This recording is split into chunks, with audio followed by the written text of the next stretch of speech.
Hello! 14 days, 2 weeks of doing Python, of doing the 30-30 Python challenge. Well done, probably been tricky. I hope you've not just been using the data I've provided, but also playing with your own data. So in video 14, we're going to do something called mapping. It's going to be quite a limited example, but again, take what I've shown you, apply it to your own data set, and you'll be rocking. Mapping is very, very useful for labeling things, essentially. So I've imported my data, I've infoed, I've described it, I've looked at the head, I've looked at the shape to see the size of it, and now we're going to create a map, right? So we're going to create a dictionary, and maybe I just want to label productivity apps as 1 and health and fitness apps as 1 as well, and everything else I'm not interested in. I'm only looking for things that are 1.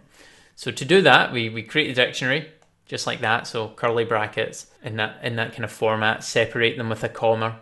We'll run that, and now we've got a dictionary of my faves. So my favorite categories, and what we want to do is create a new column. So that's what we're doing here. And then play data dot categories, so we're only looking at categories, and dot map. That's the key function. And we feed the map the dictionary my fave categories. If we do that now, so that's us, got a new column in our data frame. And we're just going to look at the column. And as you can see, if we look up here, so that's like top 5, right? So health and fitness and productivity here, they have been mapped with a 1. It has worked. That's us creating a label. Now that can be, you can make that dictionary absolutely huge, or maybe you just want to label 1 and the rest of them you want as something else. So the way to do that is you've got all these NaN values. So what do? You go back to video 12, I think it was, when you have to fill the NaN values, and you fill the NaN values with maybe 0 or some other value that you're comfortable with.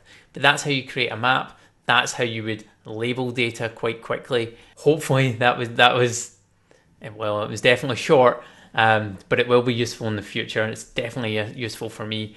If you liked the video, any questions, get in the comments, fire away. I'll do my best to answer them. Subscribe to the channel if you want to support the community, and if you really want to support us, share it with your friends. Let's get a wee movement going here, and we can help each other kind of learn this stuff and get better at it and get better at our jobs and make them more efficient, so we can spend less time at a computer and let the machine do the work. All right, that's video 14. Congratulations for spending 2 weeks doing this.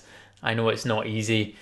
30 minutes a day hopefully isn't too much of your time, and I hope you're using your own data so you can understand it from a domain expert's point of view. All right, ciao for now.